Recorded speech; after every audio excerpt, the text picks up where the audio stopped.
Atrizes que iniciaram suas carreiras no cinema mudo, parte 6. Norma Shearer foi uma atriz canadense-americana. Cresceu em circunstâncias confortáveis. Após o fracasso dos negócios de seu pai em 1920, sua mãe a levou para Nova York. Lá trabalhou como modelo e atriz figurante de filmes. Ela foi trazida para Hollywood em 1923 e em 2 anos foi a primeira estrela nos estúdios MGM. O chefe de produção da MGM, Irving Thalberg, a levou ao estrelato e a manteve nas primeiras fileiras. Shearer e Thalberg se casaram em 1927 e fez uma transição bem-sucedida para o cinema sonoro e foi uma das poucas estrelas do cinema mudo que manteve o estrelato na década de 1940. Mas em 1936, Irving Thalberg faleceu de pneumonia. As atuações de Shearer renderam 6 indicações ao Oscar. Em 1931, ela ganhou o Oscar de Melhor Atriz pelo filme A Divorciada e ganhou o prêmio Coppa Volpi de Melhor Atriz no Festival de Cinema de Veneza pelo filme Maria Antonieta de 1938. Shearer casou novamente em 1942, após se aposentar das telas com o ex-instrutor de esqui. Em 12 de junho de 1983, Shearer faleceu de pneumonia na Califórnia. Greta Garbo foi uma atriz sueca-americana. Ela pertencia a uma família humilde e quando foi trabalhar como vendedora, sua beleza foi notada, tendo sido convidada para ser modelo fotográfico. Começou em pequenos filmes publicitários na Suécia e mais tarde no curta-comédia Pedro o Vagabundo. Em 1924, teve seu primeiro papel principal em A Saga de Gösta Berling. Em 1926, Garbo estreava nos Estados Unidos em Laranjais em Flor. E em 27, contracenando com John Gilbert em A Carne e o Diabo, sua carreira decolou. Em 1930 estrelou sua primeira obra falada, Anna Christie, tornando-se uma celebridade internacional. Garbo raramente aparecia em público, sendo vista na maioria das vezes somente nas telas. A atriz dificilmente dava entrevistas. Depois de atuar em seu último filme, Duas Vezes Meu, 1941, e fazer fortuna, Garbo decidiu que era hora de parar. Mesmo depois de se aposentar, a atriz recebeu inúmeras propostas para retornar às telas. Todas foram recusadas. Garbo foi indicada 3 vezes ao Oscar de Melhor Atriz. No entanto, somente em 1954 ela recebeu um Oscar honorário por suas atuações, mas não compareceu à cerimônia.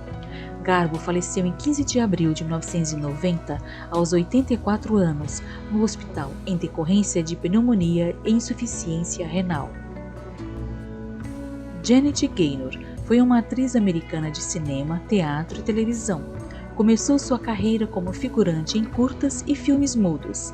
Em 1929, primeiro ano da existência do Oscar, ela se tornou a primeira ganhadora do Oscar de Melhor Atriz por suas atuações em 3 filmes. Nos primeiros anos, os atores podiam receber um Oscar por vários filmes. Gaynor venceu por Aurora, 1927, Sétimo Céu, também no mesmo ano, e O Anjo das Ruas, 1928. Esta foi a primeira e única vez que uma atriz ganhou o Oscar por vários papéis. Quando os filmes falados substituíram os filmes mudos, Janet foi uma das poucas que fez uma transição bem-sucedida, não apenas por causa de sua grande habilidade de atuação, mas também por sua voz encantadora.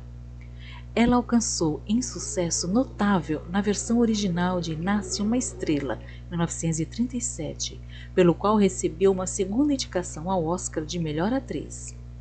Ela se aposentou das telas em 1939 e voltou apenas mais uma vez para fazer uma aparição especial em Bernardine, em 1957. Ela faleceu em 1984, aos 77 anos, em decorrência das complicações de um acidente de trânsito que aconteceu em 1982. Louise Brooks foi uma atriz de cinema e dançarina americana durante as décadas de 1920 e 1930. Aos 15 anos, Brooks começou sua carreira como dançarina. Em 1923, participou de diversas apresentações nos Estados Unidos e Canadá. Em 1925 fez seu primeiro filme chamado A Rua dos Homens Esquecidos, em um papel não creditado. Logo, no entanto, ela estava interpretando a protagonista feminina em uma série de comédias leves e filmes melindrosos nos anos seguintes. Depois de assinar um contrato de 5 anos com a Paramount Pictures, mudou-se para Hollywood em 1927, onde participou de várias películas. Em 1928, ela partiu para a Alemanha para filmar A Caixa de Pandora. Sua atuação a transformou em uma estrela e também estrelou em Diário de uma Garota Perdida, 1929, e Miss Europa, 1930. Seu distinto corte de cabelo ajudou a iniciar uma tendência, e muitas mulheres estilizaram seus cabelos imitando ela e sua colega estrela de cinema, Colin Moore. Seu último filme foi Em Bandidos Encobertos, com John Wayne, em 1938. Brooks publicou sua autobiografia Lulu em Hollywood, em 1982. Em 8 de agosto de 1985, Brooks faleceu aos 78 anos, de ataque cardíaco em seu apartamento em Nova York. Brigitte Helm foi uma atriz alemã, mais lembrada por seu papel duplo como Maria e Falsa Maria, um robô, em Metrópolis, um filme mudo de Fritz Lang, de 1927, que também foi sua estreia no cinema. Depois de Metrópolis, Brigitte fez mais de 30 filmes, incluindo filmes falados, antes de se aposentar em 1935. Suas outras aparições incluem O Amor de Ginny May, 1927, Aura 1, 1928, O Dinheiro, 1928, Glória, 1931, O Danúbio Azul, de 32, Atlântida, também de 32, e Ouro, 34. Entre 1933 e 1935, ocorreu a fase mais produtiva de Helm, considerando a realização de filmes tanto nas versões francesas quanto nas alemãs. Brigitte faleceu em 11 de junho de 1996, por insuficiência cardiovascular, na Suíça.